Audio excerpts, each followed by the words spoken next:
Because of talagang dahil ramdam na natin ang galit at hagupit na ginawa kay Tatay Digong. Nandito po ngayon ang mag-inang si Hanilet Arancenia at si Veronica Kitty Duterte.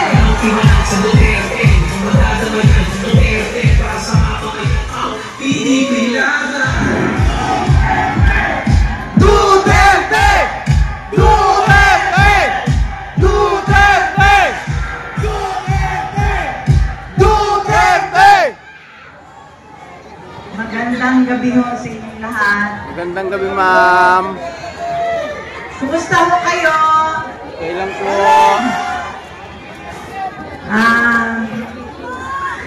Dapat yung anak ko lang magsasalita eh. Sabi ko, ano pa gusto niyo marinig? Gusto niyo marinig yung lahat ng sakit sa dibdib? Pwede!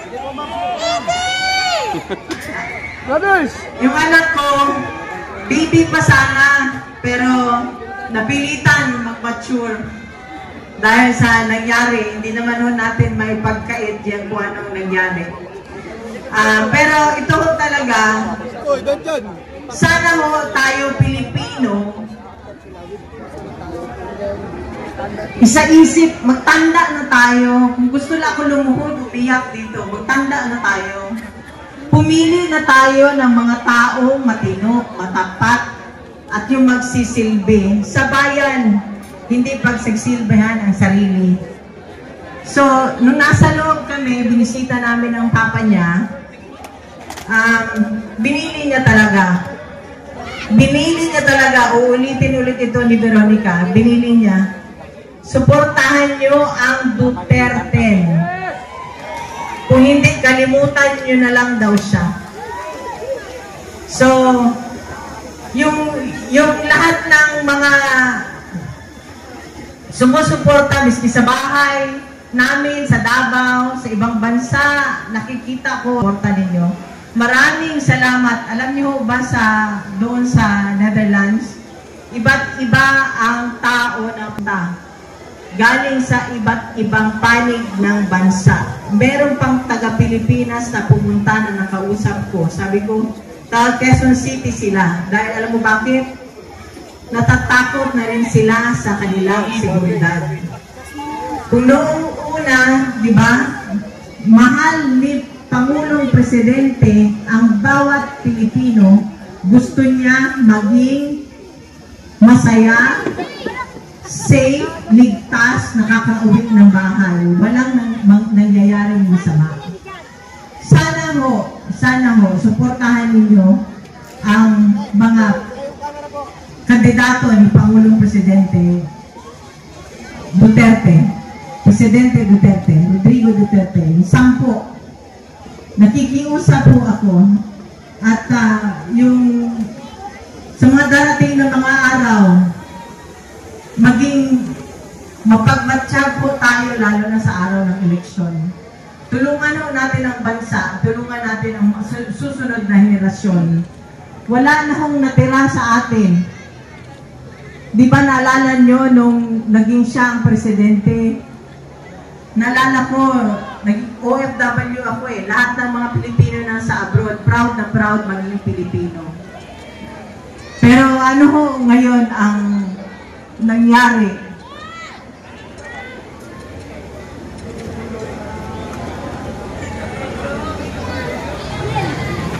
Kung kayo ang nasa sitwasyon namin nung nandun kami sa Villamor, parang hanggang ngayon nananaginip pa rin ako. Parang hanggang ngayon hindi pa rin ako makapaniwala. Gusto ko humingi ng tulong, di ko alam kung saan. So kaya ngayon, nandito kami, nagsasalita. Humingi kami ng tulong ninyo. Suportahan nyo. Yes! Ang Duterte. Duterte! Duterte! Duterte! Duterte! Duterte!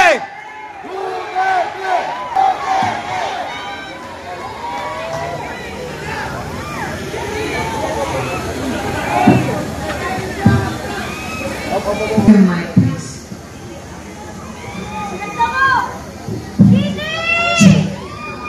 Yari kayo. Magandang gabi sa inyong lahat. Ako si Veronica Kitty Duterte, bunsong anak ni Pangulong Rodrigo Roa Duterte. Naaalala niyo po ba, noong panahon ni PRRD, nakakaalis at nakakauwi ng ligtas ang mga anak niyo? Ibalik natin ang ganoong pamamahala sa bansa. Nandito ako ngayon dahil kinuha nila sa amin, sa ating lahat, higit sa lahat, sa akin, ang tatay ko. Noong March 11, 2025, nasaksihan ko ang pagkidnap at pag-abuso nila sa tatay ko. Imbis na krimen, korupsyon at kahirapan ang pagtuunan ng pansin ng pamahalaang ito, inuuna nila ang pagsira sa pamilya ko at sa lahat ng kalyado nito. Pumili tayo ng matino at matapat sa paglilingkod kasi kung hindi, kawawa tayong lahat at ang mga susunod. Mahalagang magkaisa tayo sa araw ng eleksyon, May 12, 2025. Suportahan natin ang PDP laban senatorial slate o mas kinikilalang Duterte. Duterte! Duterte! Mag-vote straight tayo at mag-block vote tayo upang mahirapan silang mandaya. To the OFWs, to the Filipino communities who took care of us, you have my love, respect, and gratitude. Sa katawhan nga nagpakita o walay undang nga paghigugma o pagsuporta, daghang salamat kay Wami ninyo biyahe. Kamo ang nagapakusog sa among tanan. May aabot ako na personal na mensahe ng tatay ko sa bawat Pilipino. Sabi niya, I did what I could for my country. And you are all in my heart. Pangalawa, ang sabi niya, kung kakalimutan niyo lang rin ang Duterte, kalimutan niyo na lang rin siya. Mga kababayan, huwag natin kalimutan ang bilin ni Tatay Digong. Sa mga kabataan, hinihikayat ko kayong magbantay sa mga boto dahil dito nakasalalay ang kinabukasan nating lahat. Maraming salamat po and God save the Philippines. Pilipinas, Duterte pa rin! Duterte! Duterte! Duterte!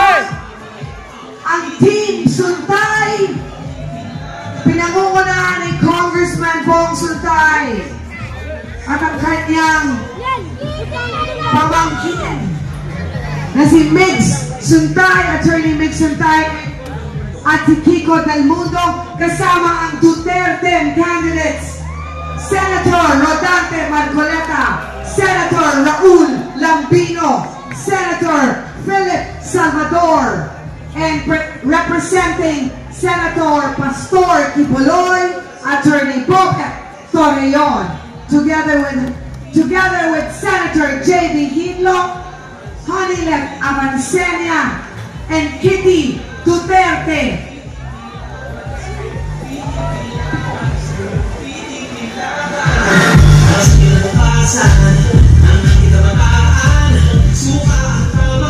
Duterte! Duterte! Duterte!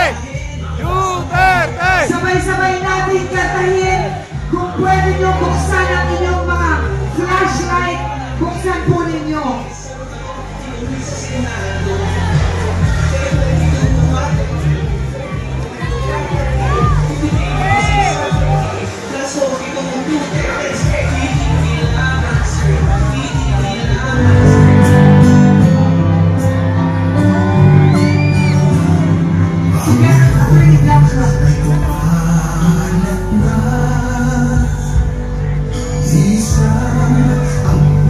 Other Gaza, please join them.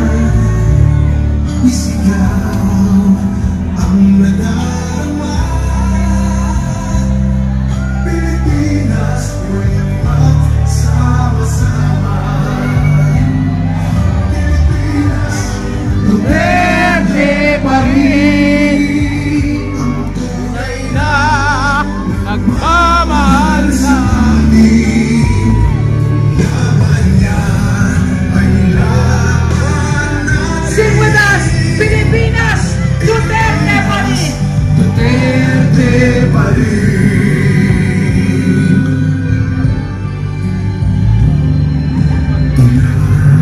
Bayang minamahal, lagi kang ipagdarasal na muli kitang makita. Pilipinas, bangon may pag-asa pa. Pilipinas, Duterte pa rin ang tunay na Nagmamahal sa atin. sa atin. Laban niya ay laban natin. Pilipinas, Duterte pa rin. Duterte pa rin. Everybody, Pilipinas, Duterte pa rin. laban niya.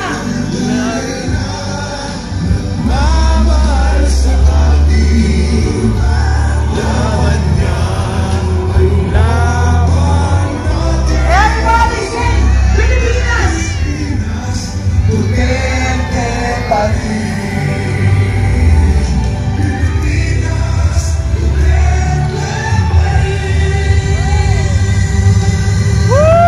Duterte, Duterte, Duterte, Duterte, Duterte.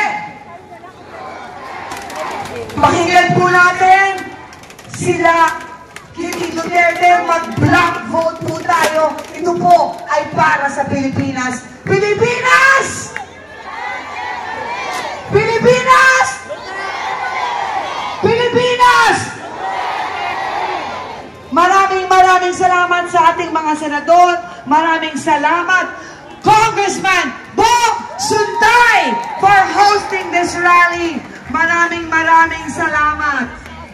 Team Suntay, Mix Suntay, Kiko, and our Duterte candidates, Bongo de la Rosa, Bongo, Hilo, Lambino, Giboloy, Rodriguez, Salvador, Mata.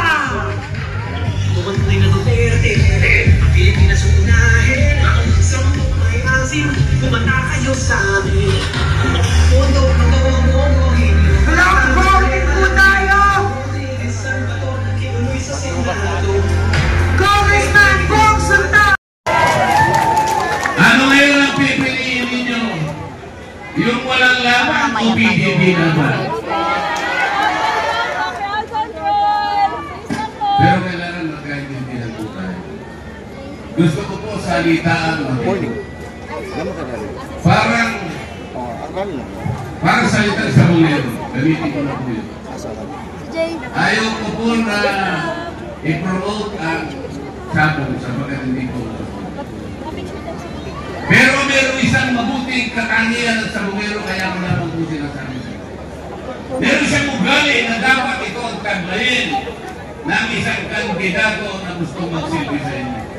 Meron isang salita. Pag sinabi niya 20 pesos per kilo, dapat ginagawa eh.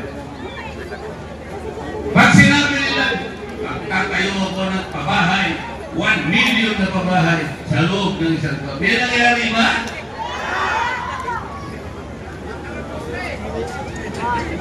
Nagtayo ako kanina ng 5,000 flood control para hindi na bumaha ang